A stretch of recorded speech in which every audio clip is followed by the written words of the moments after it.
cyber digambarkan sebagai tingkah laku yang agresif dan disengajakan yang menggunakan cara digital seperti perkhidmatan rangkaian sosial (SNS) dan menyebabkan kemudaratan terhadap mangsa. Buli cyber biasanya melibatkan banyak pihak iaitu mangsa dan pesalah, yang mana pesalah adalah yang melakukan jenayah dan mangsa yang diganggu. Semua ini berlaku secara maya atau dalam talian. Buli cyber adalah kejadian yang berbahaya kerana ia meninggalkan banyak kesan negatif kepada kedua-dua pihak sama ada pesalah atau mangsa, sekaligus ianya membawa kepada masalah psikologi seperti kemurungan, kebimbangan dan mewujudkan niat untuk membunuh diri. Buli cyber di Malaysia diletakkan di tangga yang ke-6 dalam kalangan 28 buah negara. Individu yang menghabiskan lebih banyak masa di platform digital mungkin mempunyai risiko yang lebih tinggi untuk terdedah kepada buli cyber. Dilaporkan bahawa pesalah buli cyber menggunakan telefon bimbit 57%, permesejan dalam talian 33%, bilik sembang dalam talian pula 31%, manakala email pula 23% dan laman web lain 19% untuk mengganggu mangsa yang disasarkan. Selain itu, 70% pelajar universiti mengakui bahawa buli cyber menjejaskan prestasi akademik mereka.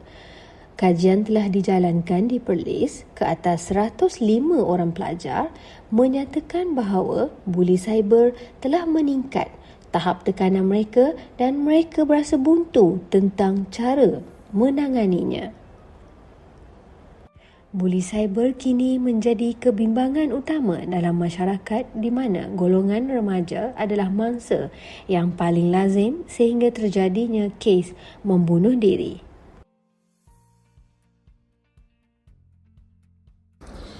Menurut UNICEF 2015, terdapat trend yang semakin meningkat dalam insiden buli tradisional atau buli cyber di negara Asia, termasuk di Malaysia. Menurut The Star 2014, adalah perlu untuk mengenali pengaruh yang mendorong seseorang untuk membuli individu lain atau lebih dikenali sebagai mangsa buli. Dan bagaimana cara untuk kita mengatasi isu ini. Kebolehan capaian internet adalah kemudahan penting kepada setiap rakyat, bukan sahaja di Malaysia, malah di seluruh pelosok dunia.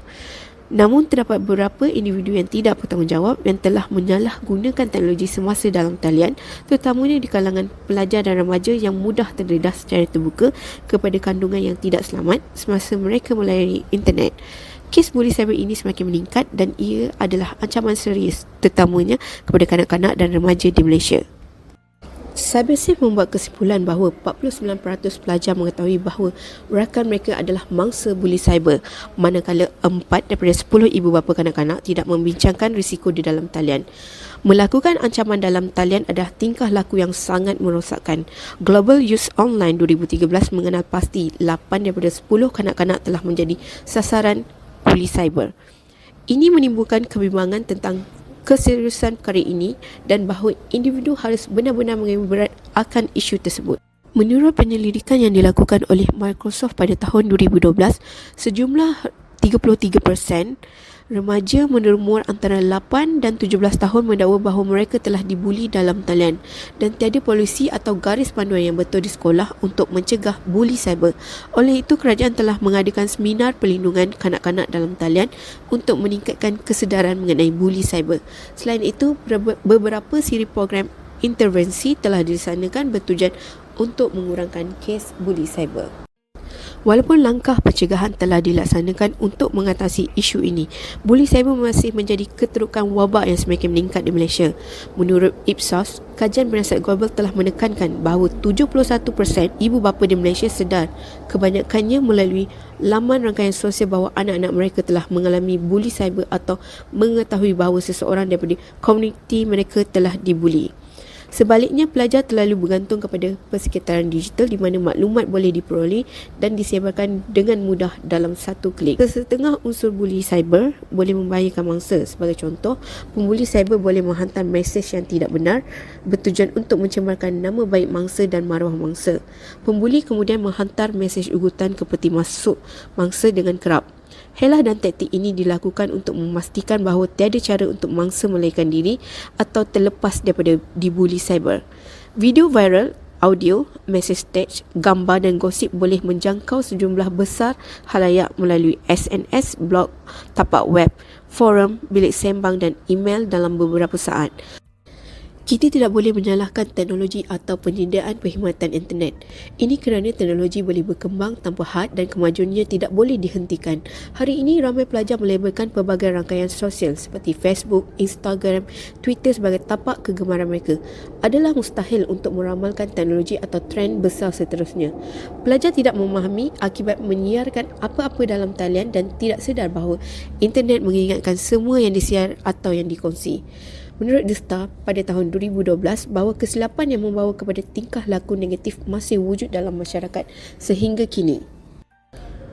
Statistik menunjukkan bahawa buli cyber semakin meningkat, terutama dalam kalangan kanak-kanak, remaja, anak muda di Malaysia serta seluruh dunia melalui laman media sosial, blog dan mesej melalui peranti yang disambung ke internet seperti komputer dan telefon pintar. Dalam beberapa saat, mesej yang memalukan boleh sampai kepada pengguna cyber, menyebabkan mangsa berparut dan mewujudkan kesan buruk sepanjang hayat. Keterukan kejadian berbahaya ini menunjukkan bahawa buli cyber memerlukan pertimbangan dan perhatian yang serius oleh pelbagai pihak. Kes buli cyber di Malaysia. Terdapat beberapa kes buli cyber berlaku di Malaysia. Yang pertama nak bincangkan tentang kes Kiki Kamarudin. Kiki Kamarudin bertindak agresif apabila seorang warga emas mengetuk bumper keretanya secara tidak sengaja.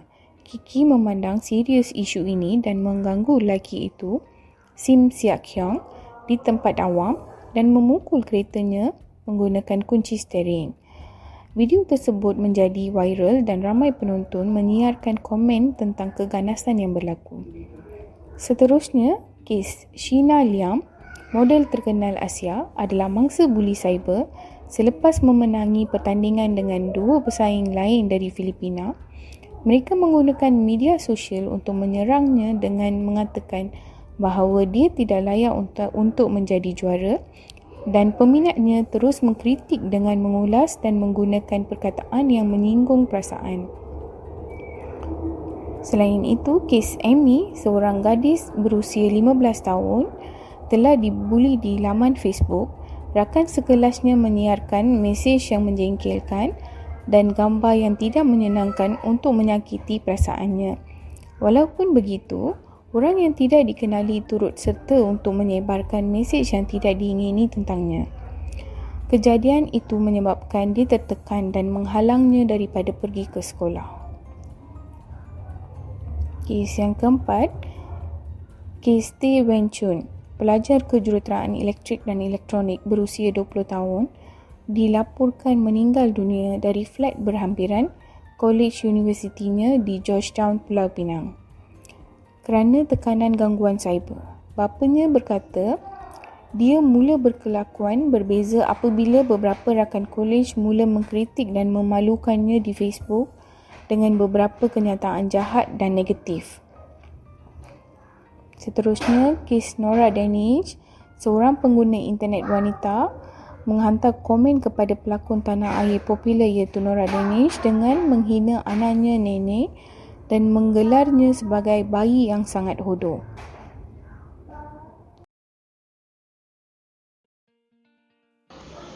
Pandangan mengenai undang-undang cyber dan buli cyber. Kami mempunyai pandangan dan idea menerusi undang-undang yang dapat mengekang buli cyber di Malaysia. Hal ini adalah menurut tinjauan nasihat global yang dijalankan oleh Ipsos. 75% rakyat Malaysia percaya bahawa langkah anti-buli tempatan kami pada masa ini tidak mencukupi. Semakan berterusan terhadap undang-undang sedia ada yang menjejaskan penggunaan media sosial harus dilakukan. Kementerian Komunikasi dan Multimedia melantik Universiti Multimedia untuk menjalankan penyelidikan mengenai undang-undang anti-buli cyber. Walaupun pada masa ini tiada undang-undang khusus mengenai buli cyber di Malaysia, terdapat undang-undang sedia ada yang dapat menangani tingkah laku dalam talian seperti berikut. Nombor 1, menguatkuasakan Akta Komunikasi Multimedia tahun 1998. Yang kedua, dengan menguatkuasakan Akta Jenayah Komputer pada tahun 1997. Yang ketiga, menguatkuasakan Akta Keterangan 1950 iaitu penerbitan internet. Seterusnya, kanun keseksaan.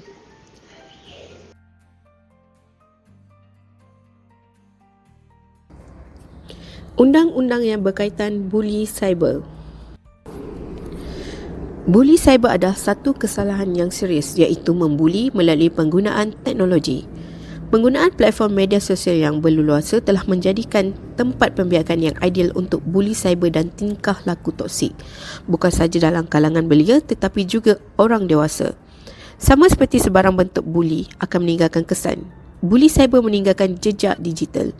Ini menjadi penghalang kepada mangsa untuk melepasi kesakitan mereka. Walau bagaimanapun, kesan ini boleh digunakan untuk melawan tindakan penderaan dalam talian. Menurut Akta Komunikasi Multimedia 1998 Akta 588, sesiapa yang berniat menyalahgunakan aplikasi kandungan untuk mengganggu, menyalahgunakan, mengunggut atau mengganggu mana-mana orang boleh didakwa. Tiada pembekal perkhidmatan aplikasi kandungan atau orang lain yang menggunakan perkhidmatan aplikasi kandungan boleh menyediakan kandungan yang tidak senonoh, lucah, palsu, mengancam atau menyinggung perwatan dengan niat untuk menjengkelkan, menyalahgunakan, mengancam atau mengganggu mana-mana orang.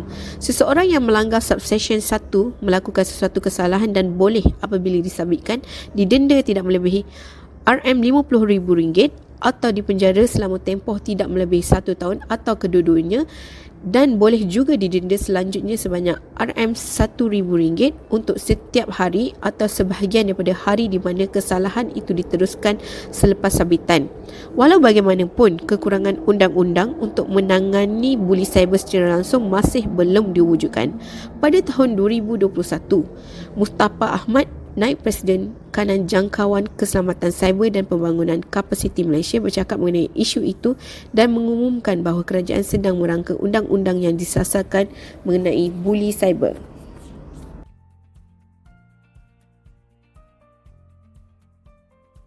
Kesimpulannya, walaupun tiada undang-undang khusus di Malaysia mengenai buli cyber, terdapat pelbagai akta yang boleh difikirkan menyediakan asas faktor kasar untuk melindungi mangsa penyalahgunaan dalam talian.